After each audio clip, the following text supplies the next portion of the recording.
Every year in the NFL, it's a new team. As far as goals go, we have one. Putting a f***ing ring on our finger. Welcome to the Buccaneers Observer Podcast. This is Ralph Phillips. I'm Molly Bay. Today is October 18th, 2022. Better known as, what the was that? Tuesday. I agree. Oh, man. Yes. You know.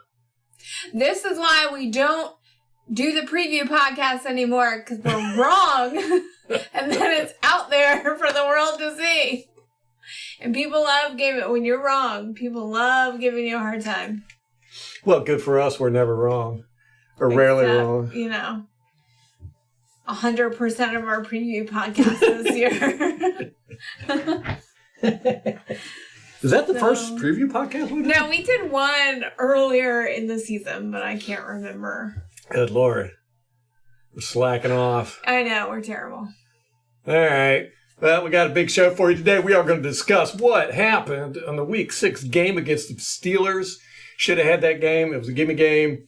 But we talked about this. It's the Steelers. And Mike Tomlin. They're not going to go out like that. So... And we struggle against these young quarterbacks and, of course, and backups. That we don't have a lot of film on. And, of course, what happens during the game, the young quarterback gets hurt, and we get Mitch Trubisky, who killed us. How long ago was that game? Yeah, like a couple years ago. 4 years ago. Yeah. Same thing with Chicago. Yep. I think, was it his first start? Something like that. I don't remember, but yeah, he just destroyed us, like 5 touchdowns. They were all thinking they had a franchise quarterback. Yeah, yep. After playing us. Mm-hmm. We do that a lot with teams. We give them hope. I know. We're the hope givers. Even when it's like a curse. It's like even when the team is good, like we have a good team, still. Yeah. It just... I don't know if it's ingrained in the culture or what it is. We can't help ourselves. All right. Before we get into all that, first of all, I want to apologize for the mess with the background. Yeah, it's still, moving stuff. We're getting closer though. And also we're getting closer to get our audio fixed and our cameras fixed, everything fixed. Until then, just suffer through it. Seems like the season's going to be over before we get everything done, man. Going slow, snail's pace. I haven't even done anything in like 3 weeks. No. It's all been Ralph. Oh, yeah, you could tell. First, fact check follow-up. Oh, man, this one makes me so angry at myself. When we were talking about the Steelers, we were talking about players and coaches on our team that had history with the Steelers.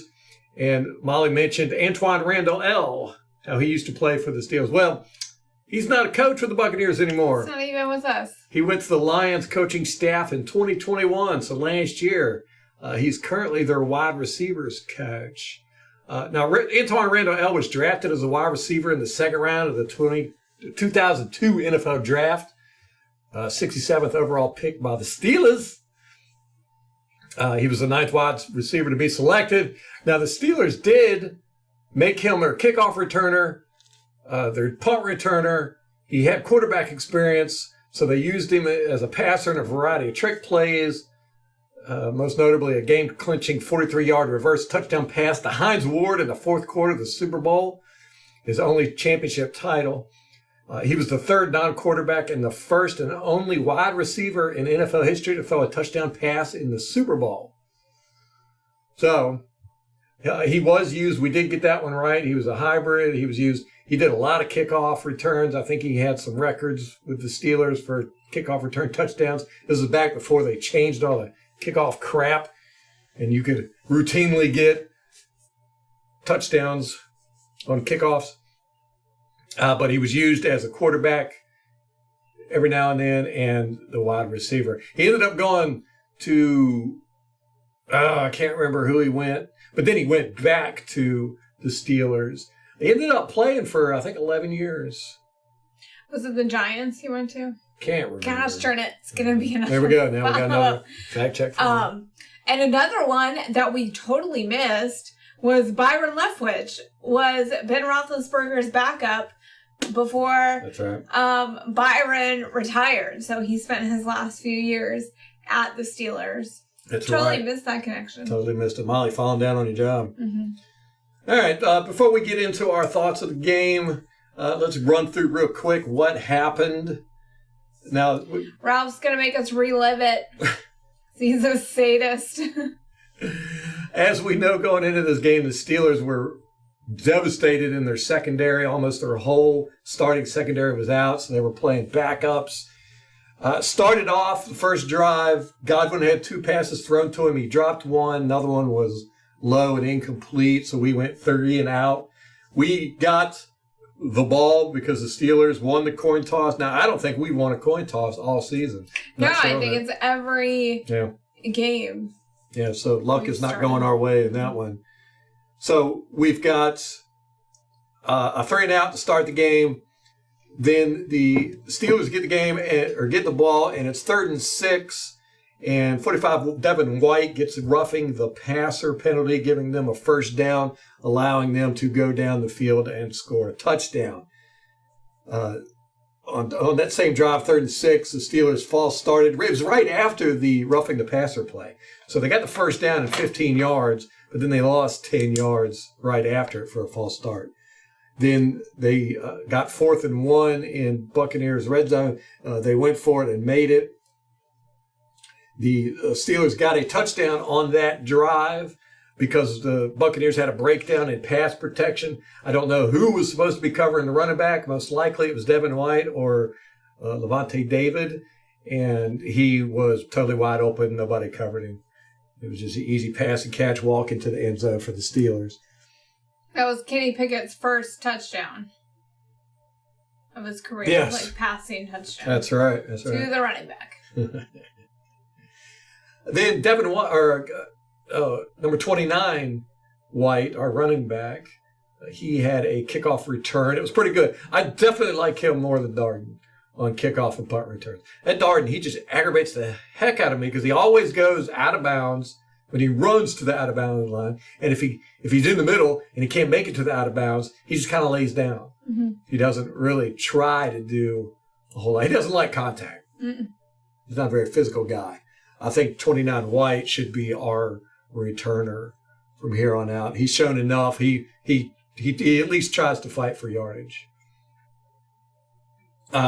Second offensive series, number 29 dropped a pass right in his hands. Number 14, Godwin, another low pass to him. He wasn't able to get it. Bucs were able to drive down the field and get a field goal, making it 3-7. Then the Steelers get the ball. Winfield gets a sack. They pretty much go 3 and out, punt the ball. Second quarter, third Buccaneers drive. Buccaneers drive to the half-yard line. Drove the ball down the field, got to the half-yard line. And then Leonard Fournette with a run. He was tackled for a loss of about 4 yards. And then Tom Brady was sacked on the very next play. So it ended up being 3rd and goal from the 10-yard line. So we lost 8.5 yards from the half-yard line. And so that made it 6-7 with the Steelers still in the lead.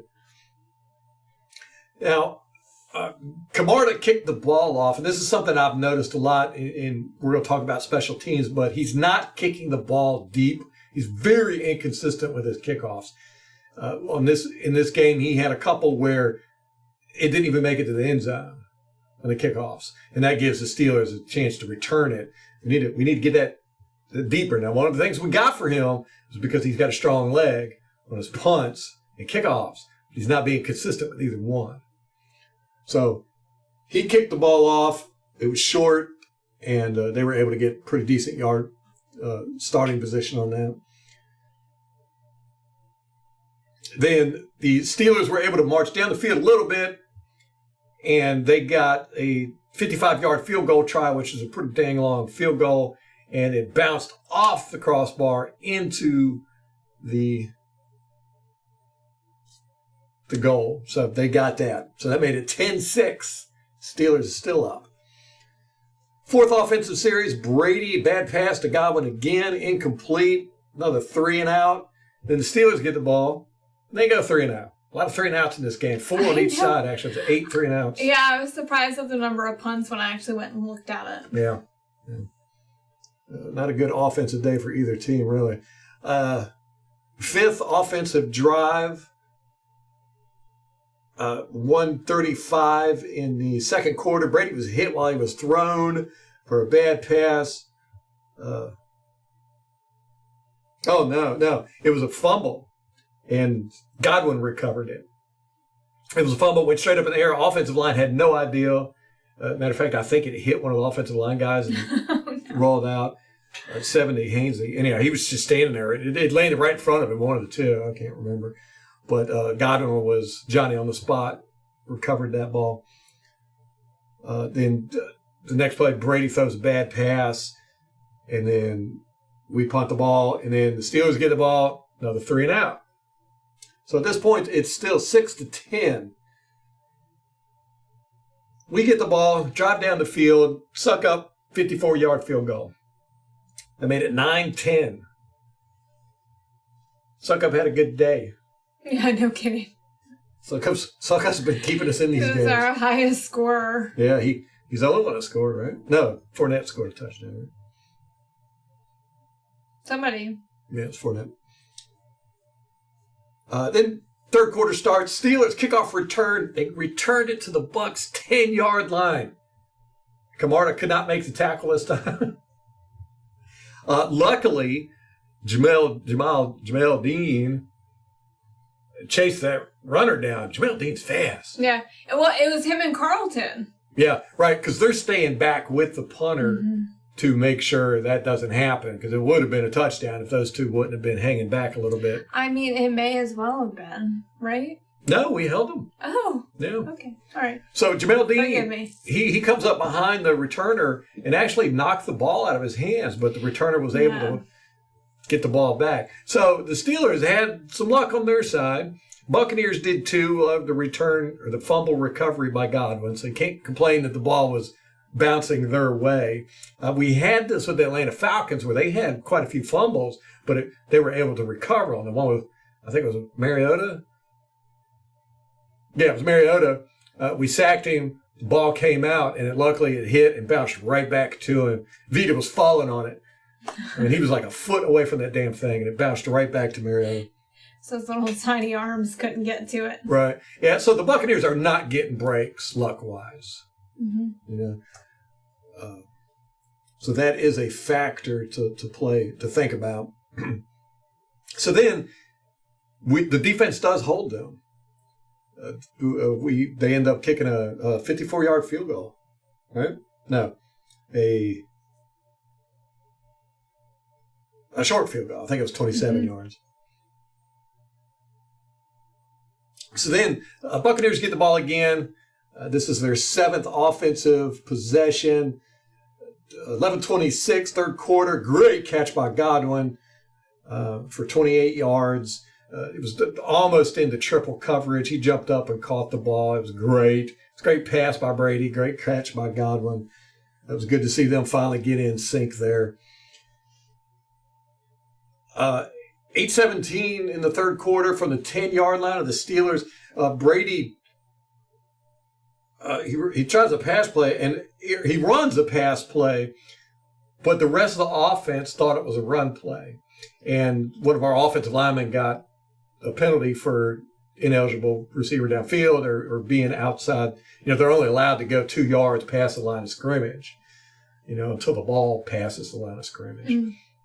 So Brady, you could see in the thing that Fournette thought it was going to be a pass or a handoff. And when he didn't get the handoff, he kind of just stood there for a second. Yeah.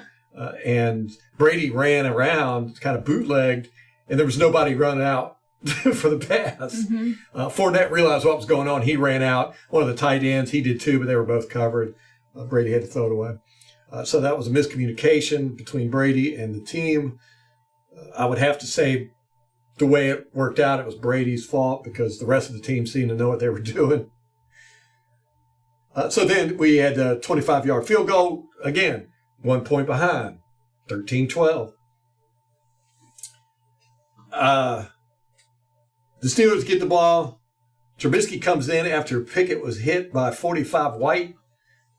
Knocked him out of the game for the rest of the game. It didn't look like that big of a hit. I think he hit the ground. So either. I think his head hit the ground. Yeah. But now with these new rules, you just can't come back in anymore. So there was a weird play at this point where we had 4 defensive linemen bunched over on the right side of the defensive line. And it actually worked out pretty good. We got pressure on Trubisky, but I think he was able to get the ball for it. He did throw it out of bounds, something like that. But it was just very strange. I'd never seen it before. They were bunched over there like you see wide receivers when they're in a three bunch set. They even commented on it on the broadcast. Yeah. I don't know if it was on purpose or if it was a mistake, but it was interesting. It was an interesting play. Yeah. Okay, 8th offensive drive. The Buccaneers started near their own end zone. Again, another special teams, not so special play. The Bucs get out to about the 15, and we punted the ball, and the Steelers were able to return it back to, I think it was about 45. So they started with field goal position again. The defense was able to hold it. We got a sack, and the C batted a pass, and then they had to punt the ball. So the fourth quarter, 14:30, 84 Brady. He gets hurt out of the game. This might be it for Brady. I don't know. He's getting up there in years. This is 2 games in a row where It was week 4. He had the concussion. And then he was out for week 5, and then comes back week 6, gets hurt twice. He was hurt once in this game, and then came back in and then got hurt again. To me, it looked like a stinger or something. I don't know. They said it's some kind of unspecified neck injury. He flew home with the team, and his results were negative, whatever that means. So, I don't know. We don't have a whole lot of information.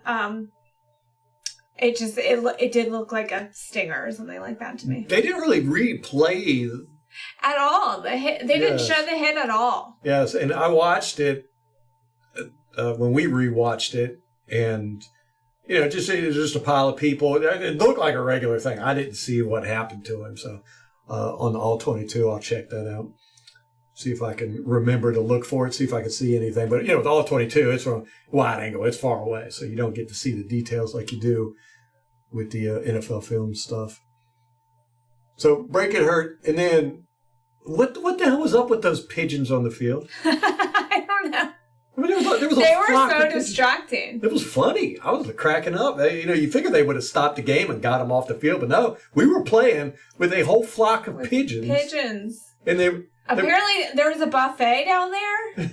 I don't know. That's what they kept saying on the broadcast.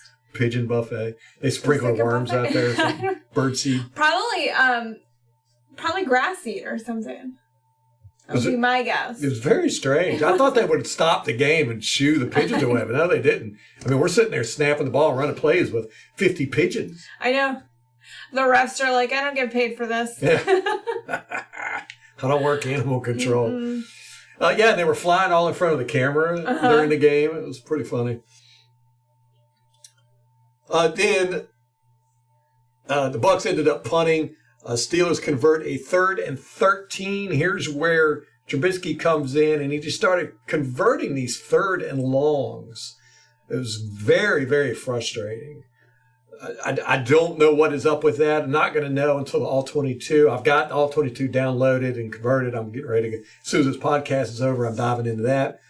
So we'll see what it was. Was it a coverage issue? Now, a couple of times I saw he just threw absolute perfect balls that could not be defended. A couple of times Jamel Dean and Carlton Davis were right there, and they were inches away from that ball. And it was just perfect passes, which 9 out of 10, Trubisky's not going to throw that, but he had a couple at crucial times. Then, with 11 minutes left in the fourth quarter, Buccaneers got caught 12-man on the field, penalty. Big old Vita Vez trying to run off the field, and he jumped. And again, he's not a jumper. He got his 6 inches, yes. He tried to get off the field of play, and I want to see. I'm going to time it. It looked to me like he didn't jump beforehand, but he might have been in midair when they snapped that ball. I don't know. I swear, Levante David was calling a timeout, and so it not only led to the penalty with Vita, but then Levante was out of position. Right. Yes. They ended up getting a huge conversion there.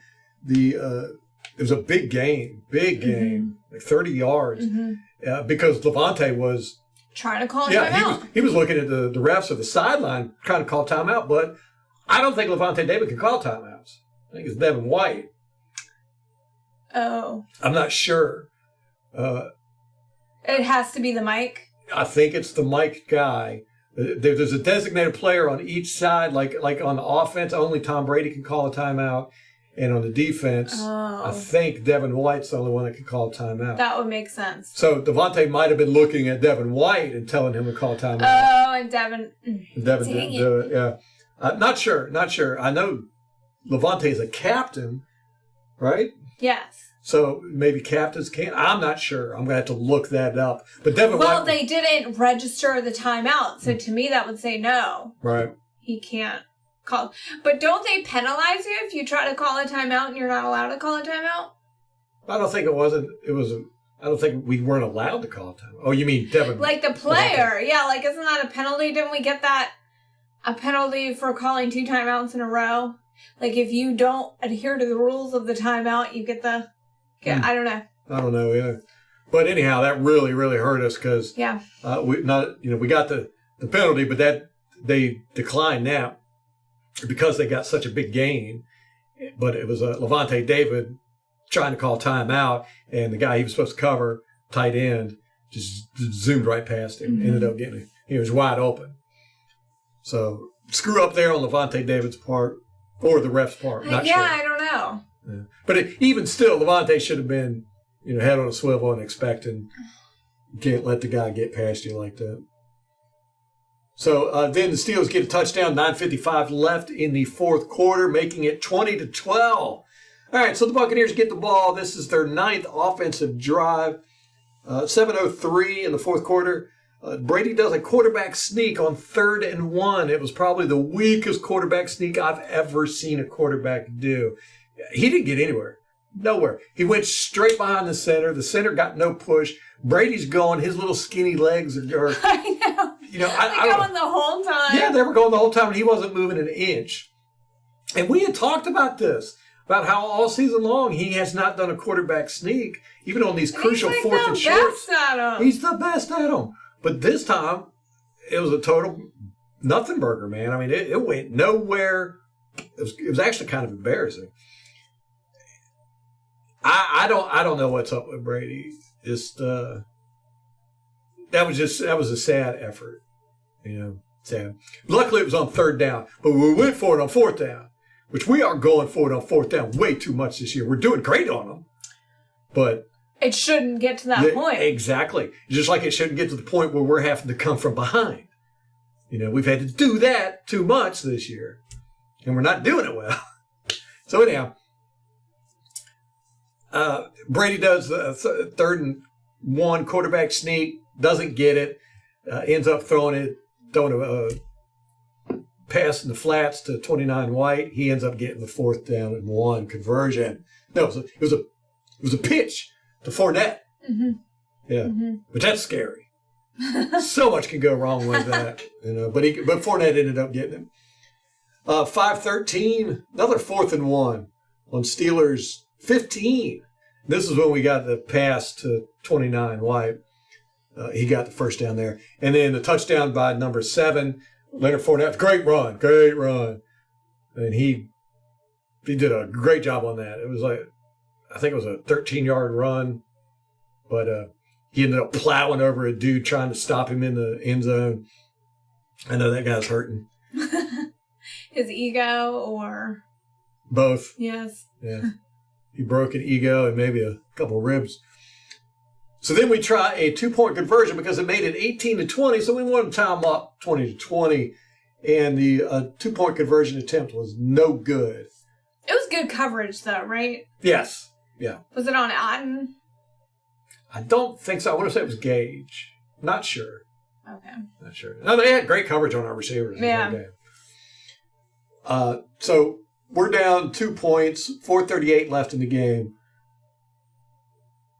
3:45 in the fourth quarter. The Steelers get the ball. Bad snap. This is what I expected to see last week, was a bad snap. Bad snap on this one, goes way past Trubisky. Number 30, Delaney. Mm-hmm. He was blitzing in, so he had a free shot on All it. over it. Almost got it. Again, lucky bounce. It went to Trubisky. And Delaney was kind of upset that he didn't get that ball, because that would have changed the game. That would have been... I thought he played really well. Delaney. Yeah. I noticed. I've always liked it. Him and Desir both were good fill-ins. So then they get the ball, got the lucky bounce. We didn't recover it. Then they start going down the field, and they had 3 minutes and 45 seconds left. Now, all we needed was Tom Brady to get the ball, come down the field a little bit, score a field goal.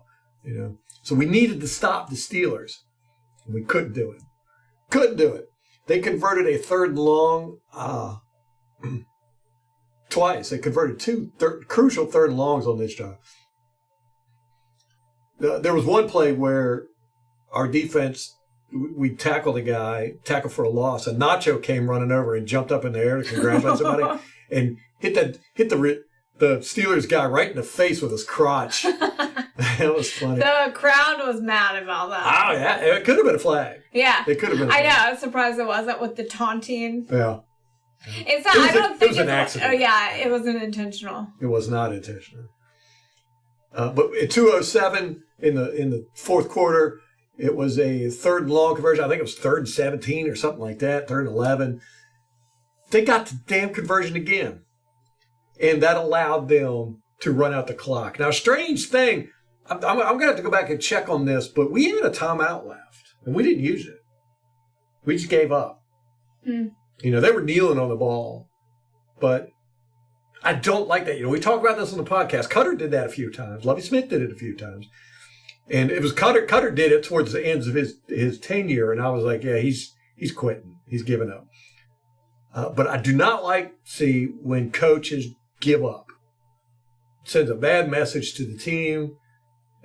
So I'm going to look and see, but I swear we had one timeout left when they were kneeling down. Use the ball. You never know what's going to happen. You never know. So anyhow, that was the summation of the game. Molly, what did you think about it? Well, my initial thought on the game was, Chris Godwin, what is wrong with you? All the drops. But then he was our highest grossing receiver. He had 95 yards. So I'm like, okay, can't be mad at Chris. Although he only caught 6 of 12 targets. So you're like, could have been 200 yards, Chris. What are you doing? So then I thought, okay, well, special teams was not great. They had great field position. But then I actually looked at where they started. Not really.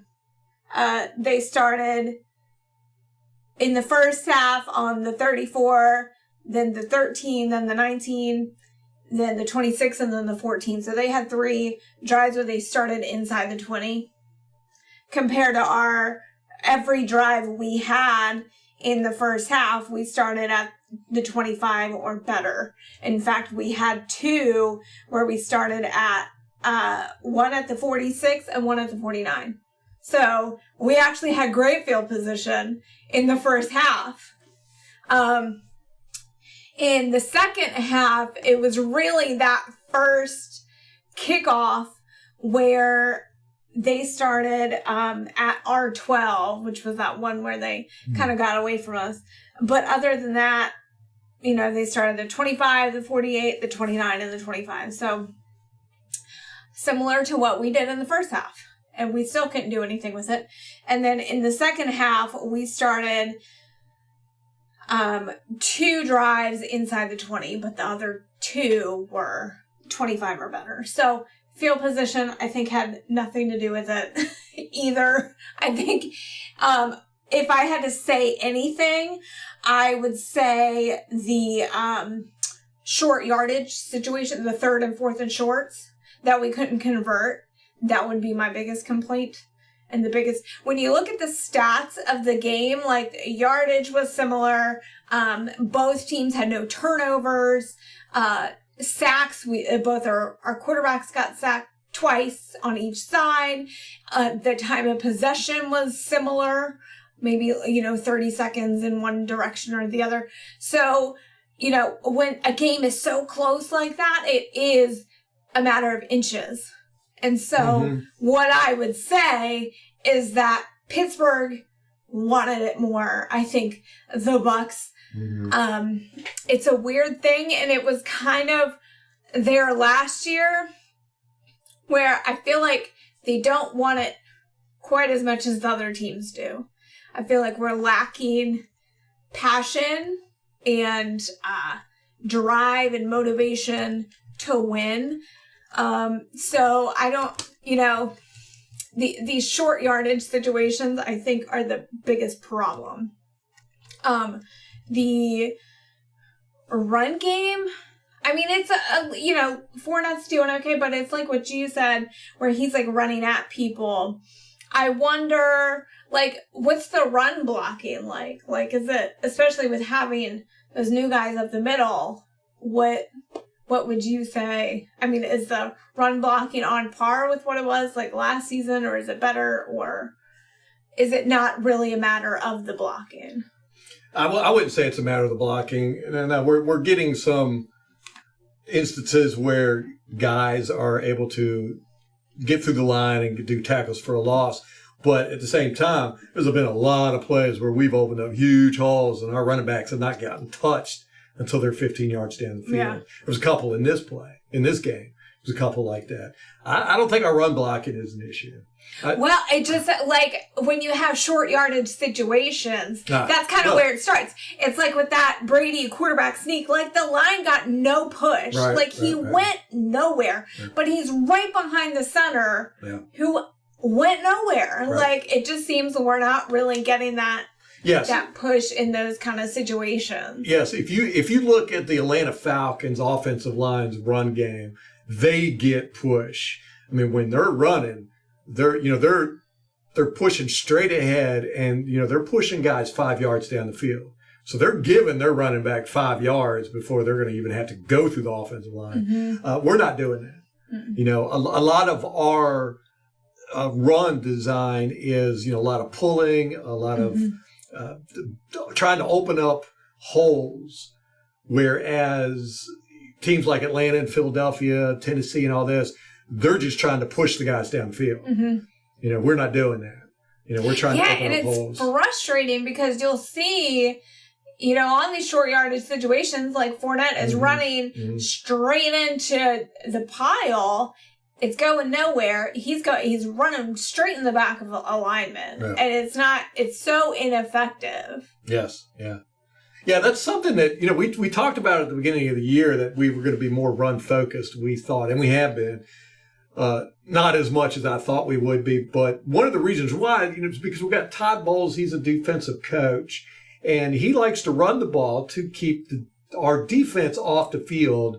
So the offense keeps the time of possession, wears down their defense, and keeps our defense fresh. That's his thinking. But also along with that, and I talked about this, what I wanted to see was more physical running. Wear down the defense just by hitting them. Just make them tackle you. Yeah. And I think that's what they're coaching these running backs is, our run game is not to gain yardage per se. It's nice if it does, and we want it to, but we really want to wear down the defense. So if you've got the opportunity to hit a defensive player, do it. And they're doing it. These guys are not trying to avoid contact. So I don't know how much that is affecting our run game, because our run game is not really that good as far as yards per carry. But a lot of that is, like you said, is because guys are getting through the offensive line and getting tackles for a loss. And we can't seem to get these short yardage situations when they know we're going to run it. But we're busting off 8, 9, 20-yard runs. Yeah.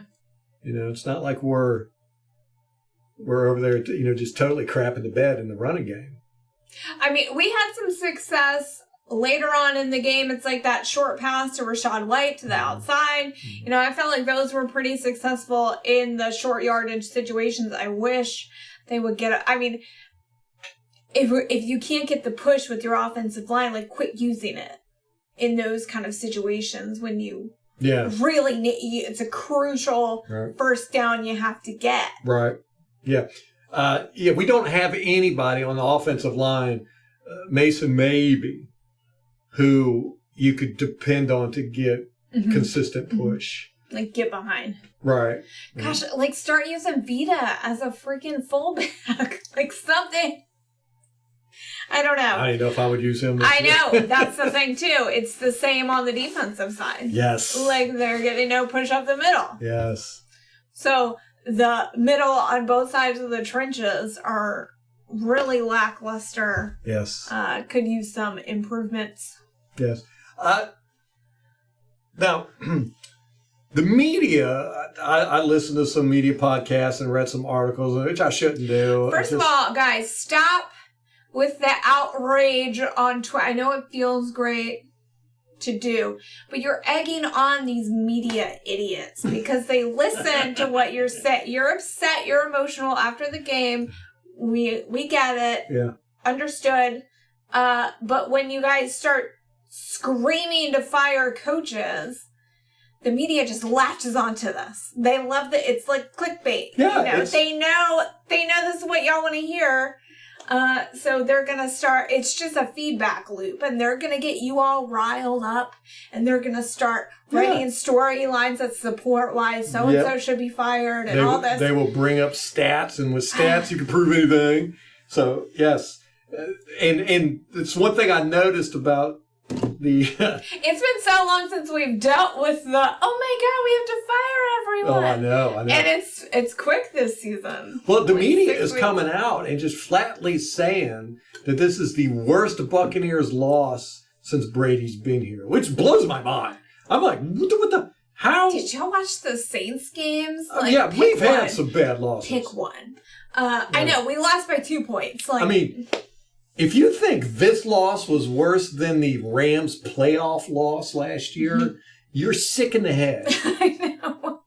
I mean, that was a, gut punch, laying on the ground, crying. I know. Game. This one is, it's middle of the season. It doesn't have a whole lot of meaning as far as... It's a non-conference game, non-division game. Yeah. And means nothing. We're still ahead in the division. And we're not going to lose that. Trust me on this. And you look at the rest of the league. I mean, you got the Packers. They're 3-3. Shit, I think the NFC East is like leading the conference. Yeah, you got the 5-1 Giants. The 5-2 Cowboys. 5-1. No, 4-2. 4-2, and then the 6-0 Eagles. So NFC East. Nobody saw that coming. No, nobody.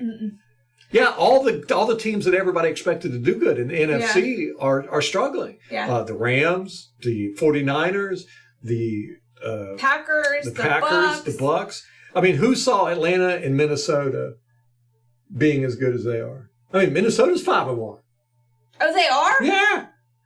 And Cousins is out, so they've got like their fourth string quarterback, I think, at this point. So this is just a weird season. It is a weird season. And then you watch, like, the AFC is just as bad. Yeah. Well, like, you got Denver, who is just stinking up the joint, and they won't stop putting them on prime time. They're like, the NFL's like, if this team has to exist, you all have to see it. Y'all gotta suffer through this one. Yes. So this is a league-wide thing where the quarterback play is just not good.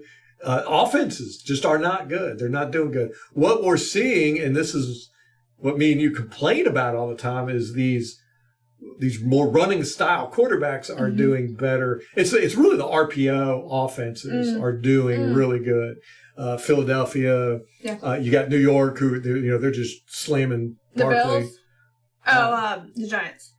The Bills are Giants. doing well? Bills are doing great. Okay. But they're playing with so much passion, too. Yeah. Yeah, they want it. This is their year. I mean, everyone's hyping them up as Super Bowl contenders, so. Yes. We'll see. Yep. And somebody else, too. Well, Atlanta.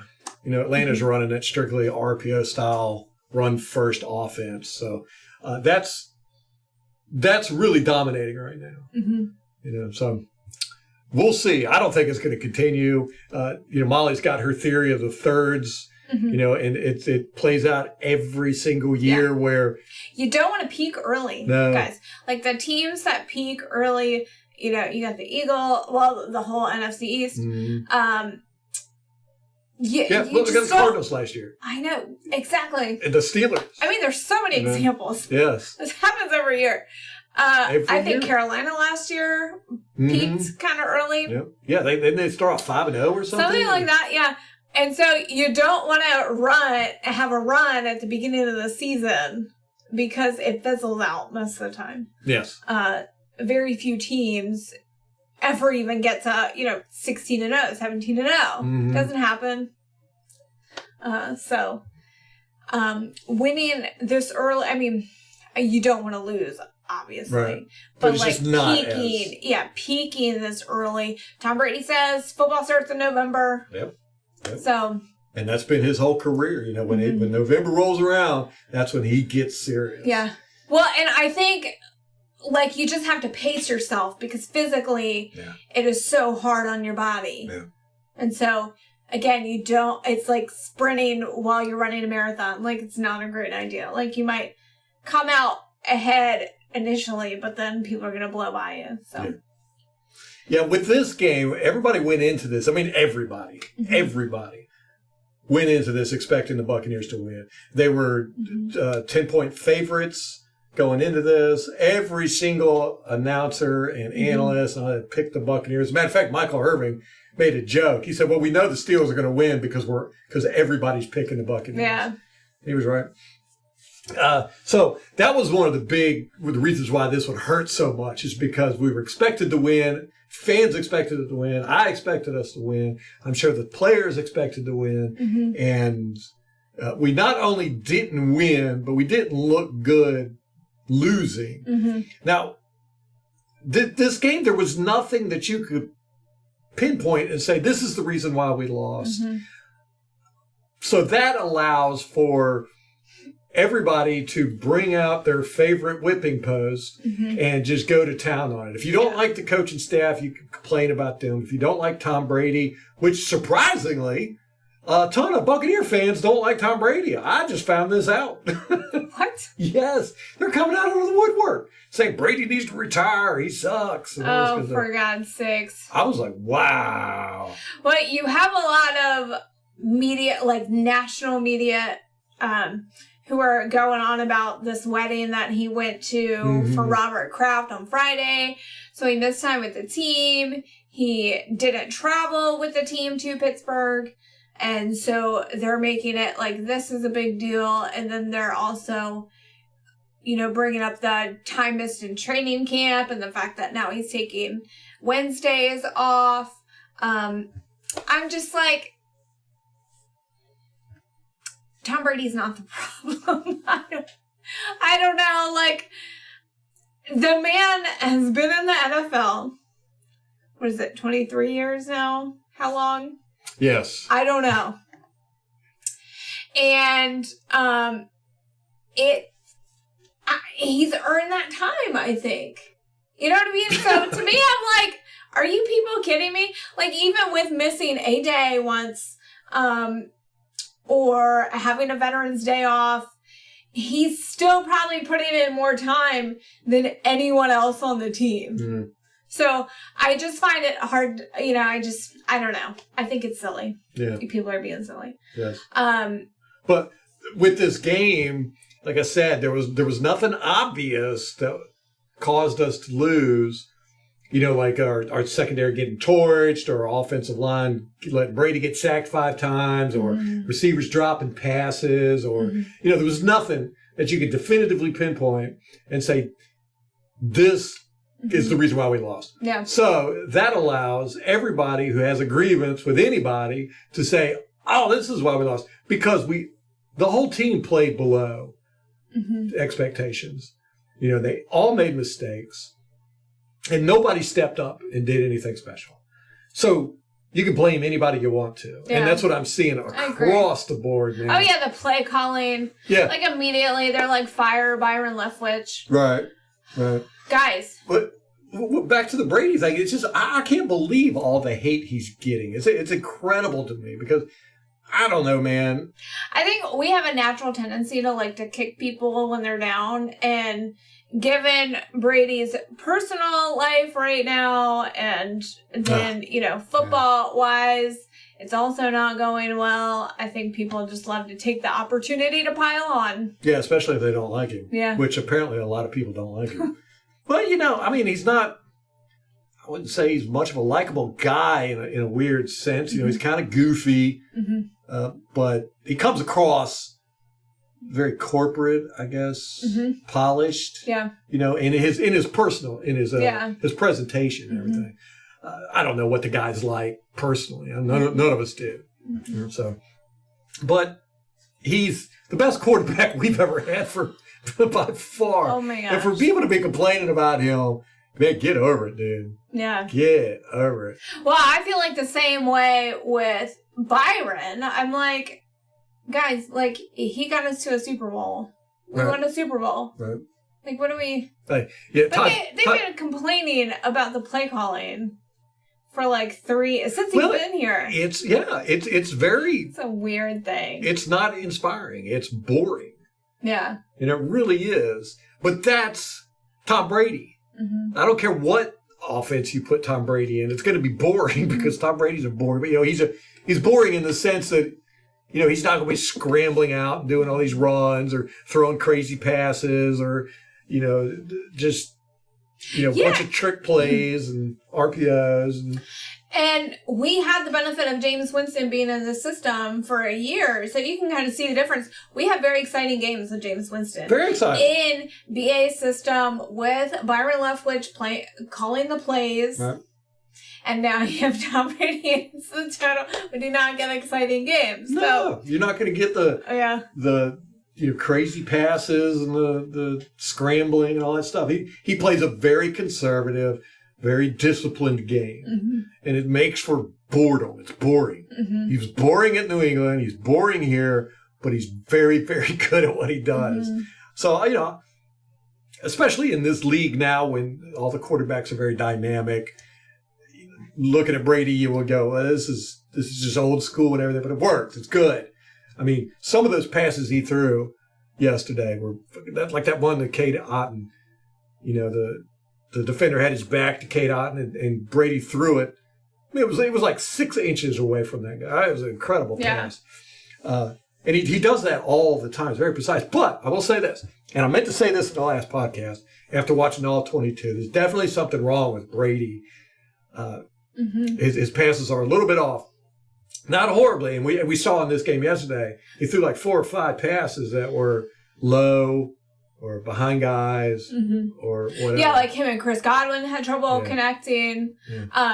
I will not be shocked if in the offseason he has surgery on that shoulder. Yeah. I will not be. It's just like with the knee where we found out, he had a torn MCL the whole season and just taped it up and told no one. I think we're going to find out it's the same thing with that shoulder. Yes. I don't think he's going to play past this year. I don't think so. Yeah.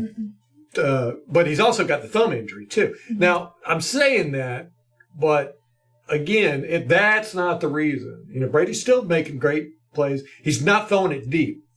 To me, that's a sign that it's, he's got something physical, but he's not. He's staying away from the deep throws. Now, normally we have quite a few deep throw attempts during the games. The past couple of weeks, we haven't had hardly any deep throws. Yeah. We had a couple to Scotty Miller, and both of them were short. So, anyhow. Brady's got his issues. He's got his divorce stuff going on. That's messing with him. We got the thing of him missing time. Is that bothering the team? I'm sure it does bother some players. I don't know. But that's not the reason why we're losing. Okay, that had nothing to do with what we're losing there. Now, it doesn't help. Yeah, sure. But the rest of the team's got to step up. If Brady can't throw accurate passes or, pinpoint passes every single time, somebody else has got to step up and, nobody's stepping up. Nobody is. Okay, let's go through all the units and discuss. Okay, we got the offensive line. Now, the offensive line is not getting pushed in the run game like we talked about. They're opening up holes, but they're not getting pushed. Godeke is the weak link in here. He needs help. Yeah. So I would say with that, it's like, and people made a kerfuffle about Brady chewing out the offensive line on the sideline. And then he made some social media posts that people are nitpicking also, where he showed it was like a photo of Brady behind, I think it was Hainsey and then Gedeke. And he said, we're not playing well, but we'll fix it or something like that. And then he changed it later to, we're not playing to our potential, something like that. Right. So everyone's nitpicking every little thing.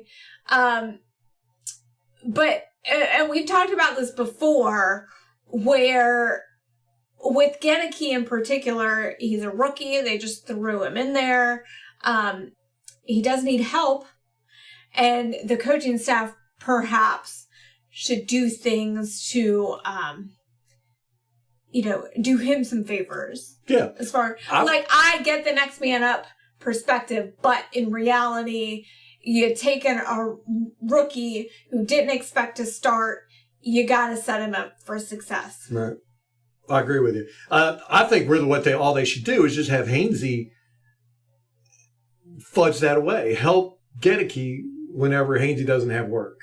That's really all it's going to take. It's just a little bit. Now, don't get me wrong. Gedeke's not playing horrible. He's just the weakest link on our offensive line. And our offensive line is not playing horrible. I mean, Tom Brady had plenty of time yesterday.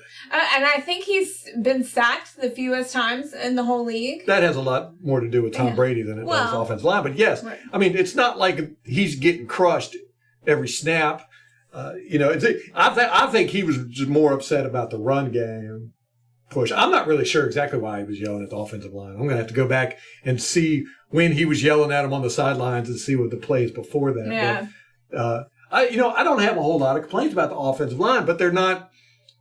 It's that push up the middle. Yes. They're not helping the run game. I think we're worst in those third and short, fourth and short situations. And, maybe you could blame half the offensive line, half the play calling. Yeah. You know what I mean? Right, like, put that kind of on the whoever you want to blame. That's what I'm saying here is that there's enough blame to go around. Nobody's playing great. Yeah. Or nobody's playing elite. Let's put it that way. Maybe Winfield. But nobody's stepping up and covering up other units' deficiencies or other players' deficiencies. Everybody's playing below their potential. Yeah. Or lifting anyone else up. Right, yeah. A rising tide lifts all ships, guys. Yes. Tight ends, I have no complaints there. I think Cade Otton is killing it out there. He's doing a really good job. He's a really good blocker. And, he's making plays. Yeah. I ain't got any complaints with him. Keefe, he's doing what he's out there to do. I'd like to see him be a little bit more physical with his blocking. I mean, better, I guess. But he's still doing fine. He's also, I like him on special teams too. Yeah. Like he made in the beginning, I think that 13, when Pittsburgh started at their 13, I think he made that initial tackle on the returner. So. Yes, that's right. He showed up, I think, on special teams. Yep. Pinned them back in about the 15, I think, wasn't it? Running backs, they're doing okay. They're much more physical this year. Looks like they're running to wear out the defense, like I said. Ooh, just a thought. We haven't really seen Keyshawn Vaughn. No, not at all. It's been Lenny and Rashad White. And Rashad White. I like Rashad White. I do too. He's a little bigger. He's kind of built like Cordero Patterson. He might be a little smaller than him, but so I like him. I think he's done well. Yeah, his pass protection is not as good as Fournette's, but they're both, catching the ball well. They're both running well, I think. So, don't have complaints with the running backs. Defensive line. Now, if I were to say what our biggest issue is on this team, I would say it's our defensive line. We're just not getting any push up the middle. None. If you look at all of our sacks, they've all come from blitzes. Or, the secondary, cornerbacks or safeties or the linebackers. They're the ones getting all the blitzes. It just seems like we are not getting any push up the middle. We're just not getting pressure. Like Trubisky and them, they just had all day long to throw yesterday. Vita Vea is just so disappointing. He's just not playing up to what I think he could play up to. He's just a guy right now. Just a guy. And all the other guys, Golston, Nacho, these guys, we know what they are. I don't think they're going to get any better. So we really need Vita to step it up. He can play better than what he's playing. Those other guys, they are what they are. But we're not getting any push up the middle. None. And to me, that's the biggest problem we've had this year. Our biggest drop in production, I guess you could say. Not having Sue, I think. But again, that could be me saying, that's my biggest complaint going into the season. So here it is. I'm able to point to that and go. Still going. Yeah. Here we go. Cornerbacks don't really have any complaints there. We had very close coverage. A couple of the passes that were thrown on them were perfect passes. There's nothing they could have done. Now, the Steelers had a couple of instances where they batted passes down. They had great pass defense. And the Buccaneers didn't. So, they beat us out by inches there. We had guys that were there. As a matter of fact, we had a couple where the ball went right through their hands, a couple where they went to bat passes down. They missed it by 2 inches maybe, so they were there. But the Steelers were just there more than we were able to. The Steelers just, like you said, they wanted it more. They played that little bit of oomph more than we did. Safeties, I have no complaints there. Winfield's killing it. We played Neal instead of Mike Edwards. He was out. So going to look on the All-22 and see how he did. We didn't have many deep balls thrown on us that the safeties needed to depend, and they are tackling well. So ain't got much complaints for the safety. Special teams now, different story. Wait, you didn't cover the linebackers. Are you not covering everyone? Oh, the linebackers, yeah. Okay, I have something to say about Devin White. Okay. I am concerned he is going to get a reputation for being a dirty player or hurting people. Kenny Pickett, he knocked him out. Jameis Winston, he's the one that hurt him. I don't think he's a dirty player. I'm just saying I don't want the league to start noticing that players tend to get hurt when they get hit by different White. That's interesting. Yeah.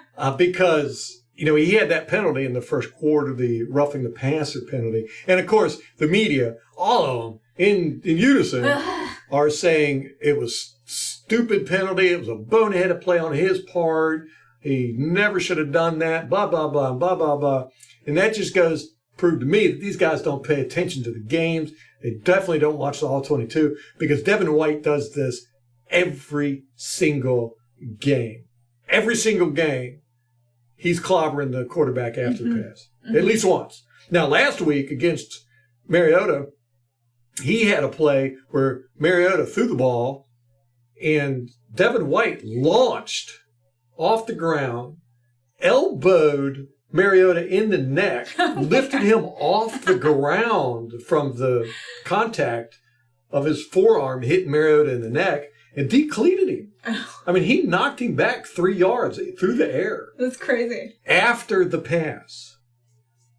He does this every single game, usually multiple times a game. It's kind of like how Sue would do. Sue would break through the line, and if he didn't get to you, if you threw the ball, he was going to push you on the ground.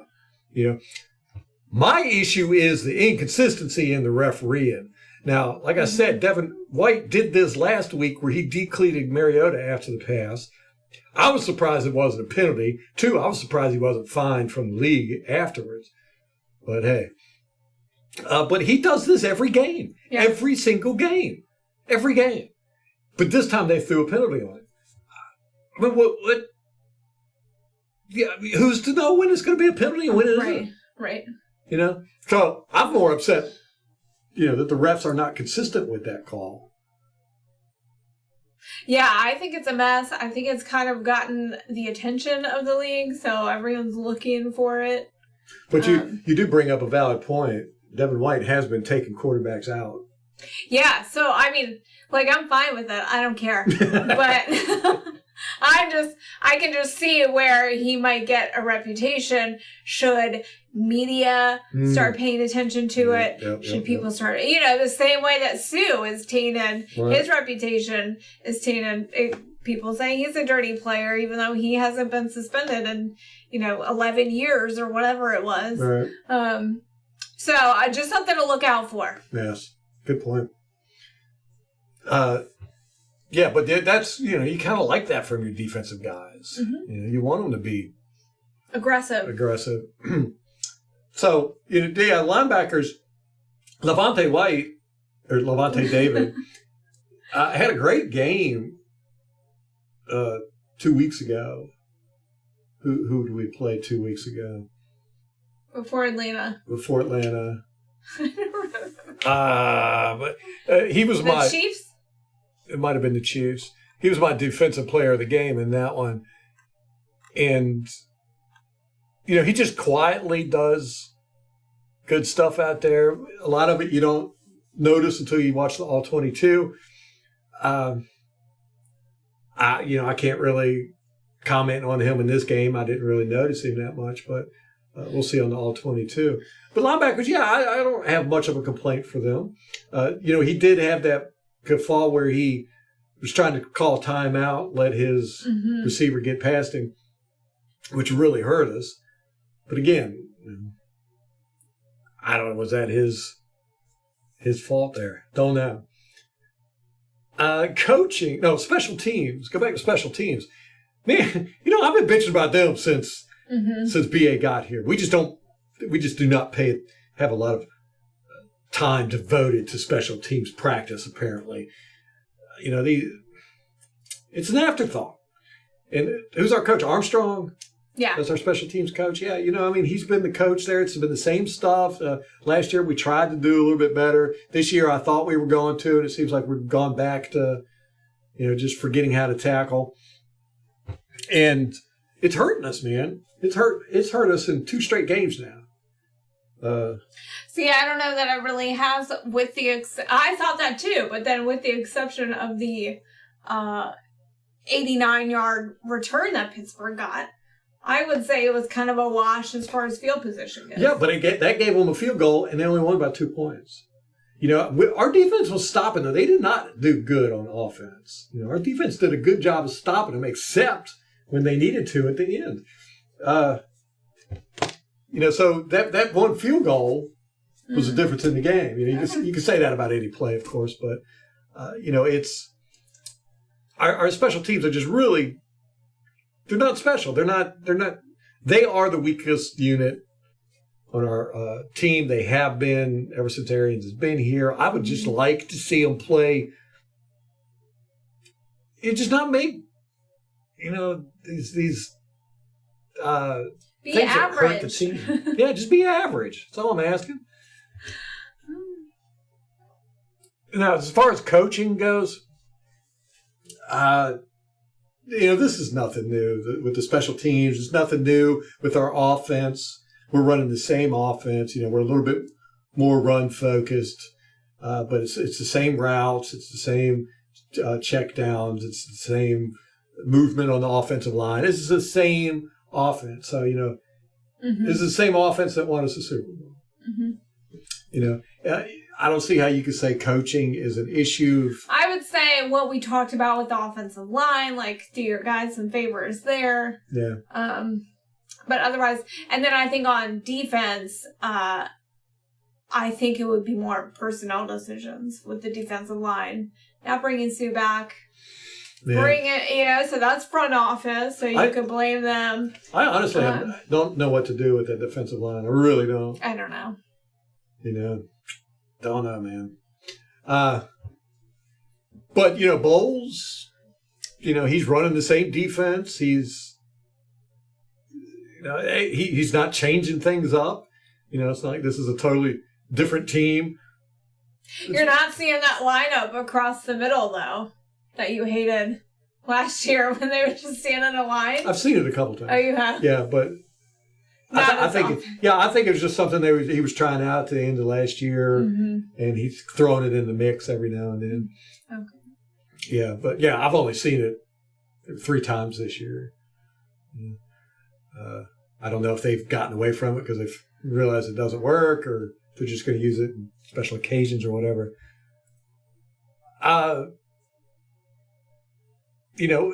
This team it's going to be what it's going to be as far as coaching is concerned. We know what we got. We know special teams are going to be below average. We know that our defense is going to run very complex schemes, a lot of blitzing, a lot of fake coverage, different looks. You never know what you're going to be playing against. You never know who you're going to be playing against. Outside linebackers in coverage. Yes. Defensive linemen in coverage. You're just going to get a bunch of weird looks. So we know what we got. We know what we got coaching-wise. There's no sense of getting rid of coaches now. There's no sense it's the players. Well, it doesn't work. And the middle of the season, it's a disaster. I just don't. Yeah. Well, I can't take you seriously when you start talking about firing coaches. Right. In week 6. And we'll never do it here. I believe in supporting the team. So, I'm not going to call for anybody to get fired.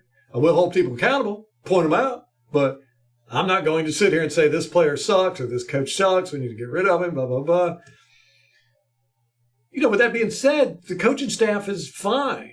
Of course, could they be better? Yes. I could say that about every single unit and player on this team. Nobody's playing great. No. And I think what it is, it's this lack of motivation, passion, and these are things that are intangibles. It's what B.A. talks about in his book, like the heart and the grit, and there are things that you can't coach. It's not going to happen. Right. So, I don't know. I mean, I think that's something that a lot of players have inherently, but I do think that other players can kind of rah and get everyone else there, and that might be something with Tom Brady where he's just not in a mental state where he can get people there because of his personal life, you know what I mean? And that's when other players need to step in and do that, but who do we have and who's stepping up? Right, and it could be another missing Sue and JPP. JPP specifically in that aspect, he held you to account. You screwed up, JPP was getting in your face, and he scared everybody on the field. Both the... Lost Vernon Hargraves' job. Yeah. You don't celebrate and sing in the shower after a loss with JPP around. So, we don't have that. There's nobody on the defense that's in your face, holding you accountable. Like you said, on offense with Tom Brady, he's probably not in a place right now where he can really effectively motivate and lead. Don't know. But the thing of it is that nobody's playing bad. Special teams, a little below par. But again, we said that since Arians has been here. But other than that, everybody's just doing okay. Yeah. They're just not stepping it up. Defensive line not getting any push. Offensive line not getting push. But they are doing good in pass protection. They're doing good with their pulls and their outside blocking, the zone blocking, all that good stuff. The defensive line is, they're doing okay. They're giving up some runs and all that good stuff, but it's not like they're a sieve. Linebackers are doing okay, but there's nobody you can point to that you can say, that guy's blowing stuff up, or this unit is, elite. We're not playing to the potential. We know all these guys can play much better than what they are. So I agree with Tom Brady when he says the issue is we're just not playing to our ability. And Todd Bowles said after the game during his press conference he said too many of these guys are. No, he said if you're still living off the Super Bowl, you're doing it wrong or something like that. He's basically saying stop thinking you're just going to go out there and win because you won the Super Bowl. So we'll get it together. This is nothing. Like I said, this game, while yes, it hurt, We should have won this game. It kind of was embarrassing because we played up against a really beat up Steelers team. But it was the Steelers. Steelers are not going to go out quietly. Tomlin's never had a losing season. And apparently that loss against the Bills was his worst loss ever. Biggest loss ever, yeah. So you're talking about a good franchise with good ownership, good coaching, good fan base. They're going to be hard to play no matter what. And if we didn't go in there, and like I said, play mistake-free football, we made a lot of mistakes. It's bad passes, drops, the penalties, 12 men on the field, the timeout stuff, bad punts, bad kick return.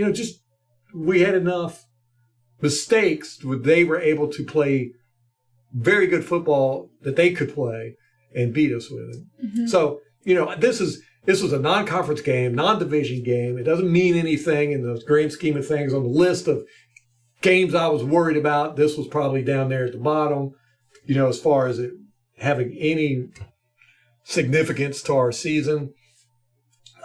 It's actually good for us to have these games where we lose like this at the beginning of the year, so we get, riled up, motivated. We know where our mistakes at. We know where our weaknesses are at. We know where people are going to attack us, and we can improve on it. And one thing you didn't see from this game was we weren't getting beat. We weren't getting beat up. It's not like their receivers were just outrunning our guys. It's not like their running backs were plowing over our guys. It's not like their defenders were just chewing up our offensive linemen and coming after Brady. It's not like, we didn't get dominated in any one area. Right. Yeah, but we didn't get dominated anywhere, I didn't think. They just did enough to squeak by. It's a game of inches. Game of inches. Yep. So I'm not that upset about it. Seems like the whole Twitter sphere media is just having a complete meltdown. So weird. It is weird. But it is what it is. Now, Molly had predicted a 31-13 game. I had predicted 28-10. We were both wrong, but I think I was closer. Yeah. Oh, man. I should have let you pick that. You should have let me have the 31-13. Yeah, 31-13, yeah. We got to start. Our offense has got to start scoring. We're doing good with time of possession. We actually won the time of possession in this game. We actually beat them in everything. Yardage, passes, both run yards and passing yards, right? We beat them with first downs. They had 77 rushing yards. We had 75. So it was close. Oh, that's what I'm saying. It was so close to being even. Like I've never, as even as it could be. Yeah, they actually had more penalty yardage than we did, more penalties. They had 2 seconds less time of possession than we did, so almost split completely down the middle. Dead even. The sacked yards, we both had 2 sacks apiece. We were sacked for 14 yards. They were sacked for 18. Passing yards, we had 229. They had 193. Total yards was 304, 270. Third down conversions is where, like you said, is where it really hurt us. We had 4 for 14. They had 7 for 15. So they were almost 50%. We were down at 30%. But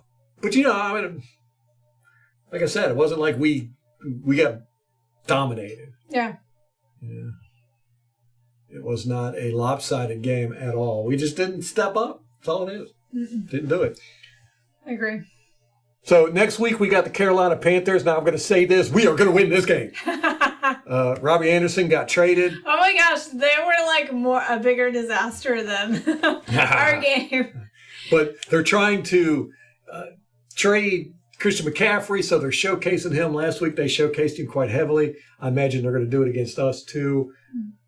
Try and get that. The trade deadline is what, November 1st? He's historically, though, not done well against particularly Vita Vea, so this might be Vita's coming out party for the season. Yeah, he needs to. I think, I'm hoping with Vita, it's just he's trying to save his energy for the end of the year. And I do feel like that. I think it's not having Sue. That's what I think. I do too, to be honest with you. But I'm hoping that by the end of the year, he's throwing guys around and getting that push that we expect out of him. But almost everybody on this team knows we're going to the playoffs. All we got to do is win our division. That's it. And that's going to be easy to do. There's really no competition. I mean, Atlanta's showing some fire, but how long that's going to last, hard to tell. Yeah. New Orleans, not a threat. Carolina, definitely not a threat. So we're going to the playoffs. We're going to win the division, go to the playoffs. I think everybody on this team knows this. So they've got them. They're thinking ahead, and they're like, I want to be there for the playoffs. I don't want to get hurt. I want to save my energy, blah, blah, blah. So we're kind of phoning it in, I feel like. And we almost won this game phoning it in. That's true. And against Atlanta, we got up 21-0 and then just took our foot off the gas both defensively and offensively and let them come back. And we were just like, man. So if we play harder, we'll win anything. But against the Panthers, there's no way we're losing that game. No way on earth. They're such a dumpster fire. Yes. If we lose that game, I'm going to be upset. Yeah, I agree. This one, I'm just like, I might be calling to get rid of Brady and fire everybody. I know. We lose against the Panthers. I know. All right. Anything else? I think that's it. That's going to wrap it up for us, man. We're going to get a preview podcast out, and hopefully we will be correct in this one because I know we're both going to predict that the Panthers are going to win. We already did here. But the Bucs are going to win. The Bucs are going to win. We already did, so it's what the prediction podcast is going to be like. But hopefully we'll have one out later in the week. If not, you've heard it here. We think the Panthers are going to lose. Until next time. Go Bucs.